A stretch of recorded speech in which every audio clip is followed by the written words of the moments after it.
Hi friends, ಎಲ್ಲರಿಗೂ ನಮಸ್ಕಾರ. ಇವತ್ತಿನ ರೆಸಿಪಿ ಏನಂದರೆ, ನಾನು ಮೊಟ್ಟೆ ಗೂಡು ಮಾಡಬೇಕಂತ ಅನ್ಕೊತಿದ್ದೀನಿ. ಅದಕ್ಕೆ ಬೇಕಾಗಿರೋ ಇಂಗ್ರೀಡಿಯೆಂಟ್ಸ್ ಏನಂತ ತೋರಿಸ್ತೀನಿ. ಬೇಕಾಗಿರೋಂಥ ಇಂಗ್ರೀಡಿಯೆಂಟ್ಸ್ ಒಂದು 3 ಈರುಳ್ಳಿ ಆ್ಯಂಡ್ ಜಿಂಜರ್ ಗಾರ್ಲಿಕ್ ಪೇಸ್ಟ್, ಹಾಗೆ ಚಿಲ್ಲೀಸ್ ಒಂದು 3 ತೊಗೊಂಡಿದ್ದೀನಿ, ಗರಂ ಮಸಾಲ, ಧನಿಯಾ ಪೌಡರ್, ಪೆಪ್ಪರ್ ಪೌಡರ್, ಕೆಂಪು ಮೆಣಸಿನ ಪುಡಿ, ನಂತರ ಕೊತ್ತಂಬರಿ, ಒಂದು 3 ಎಗ್.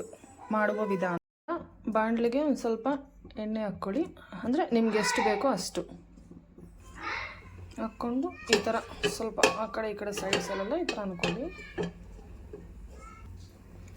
ಈರುಳ್ಳಿ ಹಾಕ್ಕೊಳ್ಳಿ. ಈರುಳ್ಳಿ ಫುಲ್ ರೋಸ್ಟ್ ಆಗಬೇಕು, ಸ್ವಲ್ಪ ಲೈಟ್ ಬ್ರೌನಾಗಿ ಬರಬೇಕು ಫ್ರೆಂಡ್ಸ್. ಈ ಥರ ಇಷ್ಟು ಮಾತ್ರ ಕಲರ್ ಬಂದರೆ ಸಾಕು. ನೆಕ್ಸ್ಟ್ ನಾನು ಚಿಲ್ಲೀಸ್ ಹಾಕ್ತಾಯಿದ್ದೀನಿ.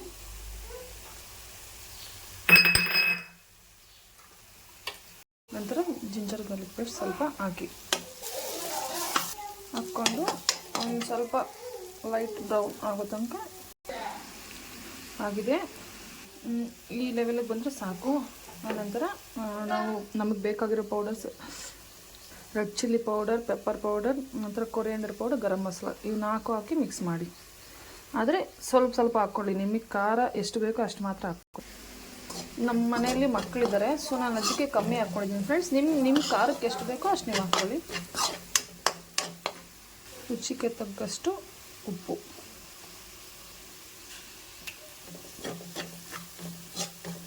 ಆದಮೇಲೆ ಫ್ರೆಂಡ್ಸ್ ಎಲ್ಲ ಒಂದು ಸ್ವಲ್ಪ ಹತ್ರಕ್ಕೆ ಈ ಥರ ಮಾಡ್ಕೊಳ್ಳಿ. ಮೊಟ್ಟೆ ಜಸ್ಟ್ ಈ ಥರ ಡಿಪ್ ಮಾಡಿ ಸಾಕು, ಜಾಸ್ತಿ ಬೇಡ, ಸ್ವಲ್ಪ ಈ ಥರ ಇದ್ದರೆ ಸಾಕು ನಮಗೆ.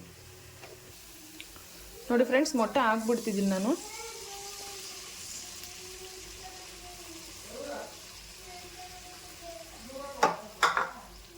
ನೋಡಿ ಫ್ರೆಂಡ್ಸ್, ಮೊಟ್ಟೆ ಹಾಕಿದ್ದೀನಿ.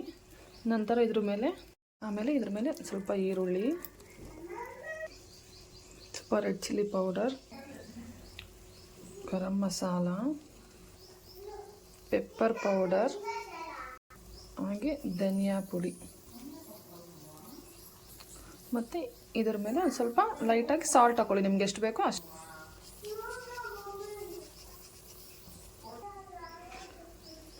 ನಂತರ ಕೊತ್ತಂಬರಿ ಹಾಕ್ಕೊಂಡ್ಬಿಡಿ ಇದ್ರ ಮೇಲೆಲ್ಲ. ಇದ್ರ ಮೇಲೆ ಬೇಕಂದರೆ ವೆಜಿಟೇಬಲ್ಸ್ ಅಂದರೆ ಕ್ಯಾಬೇಜು, ಕ್ಯಾಪ್ಸಿಕಮ್ ಇವೇನಾದರೂ ಬೇಕಂದ್ರೆ ಹಾಕ್ಕೊಬೋದು. ಬಟ್ ನಾನೇನು ಹಾಕ್ಕೊತಿಲ್ಲ, ಈ ಥರ ಸಿಂಪಲಾಗೆ ಮಾಡ್ಕೊತಾ ಇದ್ದೀನಿ. ಹಿಂಗೆ ಮಾಡಿದ್ರು ಚೆನ್ನಾಗಿರುತ್ತೆ, ಹಂಗೆ ಮಾಡಿದ್ರು ಚೆನ್ನಾಗಿರುತ್ತೆ ಫ್ರೆಂಡ್ಸ್. ಆದರೆ ಮಿಕ್ಸ್ ಮಾಡೋಕ್ಕಂತೂ ಹೋಗ್ಬಾರ್ದು. ಇದು ಒಂದು 2 ಇಂದ 3 ಮಿನಿಟ್ಸು ಈ ಥರ ಬಿಟ್ಬಿಡಿ, ಪ್ಲೇಟ್ ಮುಚ್ಚಿಬಿಟ್ಟು. ನಂತರ ಒಂದಿಷ್ಟು ಆಯಿಲ್ ಸೈಡಲ್ಲಿ ಹಿಂಗೆ ಬಿಡ್ತಾ ಇದ್ದೀನಿ, ಯಾಕಂದರೆ ಇದು ನಮಗೆ ಬಿಟ್ಕೊಳ್ಬೇಕಲ್ವಾ. ಹೆಂಚಾದರೂ ಇಕ್ಕೊಳ್ಳಿ, ಹೆಂಚು ಮೇಲಾದರೂ ಮಾಡ್ಬೋದು. ಬಟ್ ಏನಂದರೆ ನಾವು ಈ ಥರ ರಿವರ್ಸ್ ಮಾಡಬಾರ್ದು, ಅಂದರೆ ಚಪಾತಿ ಮಾಡ್ತಿರಲ್ಲ ಆ ಥರ ರಿವರ್ಸ್ ಮಾಡಬಾರ್ದು. ಈ ಥರನೇ ಮಾಡಿ ಇದು ಮೇಲೆಲ್ಲ ನೋಡಿ, ಈ ಥರ ಎಲ್ಲ ಎಣ್ಣೆ ಬಿಟ್ಕೊಂಡಿದ್ದೆಲ್ಲ ಮೇಲೆಲ್ಲ ಬಾಯ್ಲ್ ಆಗುತ್ತೆ. ಆನಂತರ ನಮಗೆ ಬೇಕಾಗಿರೋ ಥರ ಪೀಸಸ್, ಅಂದರೆ ಇವಾಗ ಪಿಜ್ಜಾ ಹೆಂಗೆ ಕಟ್ ಮಾಡ್ಕೊತೀರಿ ಆ ಥರ ಕಟ್ ಮಾಡ್ಕೊಳ್ಳಿ. ಅಷ್ಟು ಇದಾಗಿದೆ ಫ್ರೆಂಡ್ಸ್. ನಾವು ಇವಾಗ ಪ್ಲೇಟಲ್ಲಿ ತೊಗೊಂಡು ಅದು ಪೀಸಸ್ ಕಟ್ ಮಾಡ್ಕೊಳ್ಳೋಣ. ನೋಡಿ ಫ್ರೆಂಡ್ಸ್, ಇವಾಗ ಮೊಟ್ಟೆ ಗೂಡು ಕಂಪ್ಲೀಟ್ ಆಗಿದೆ.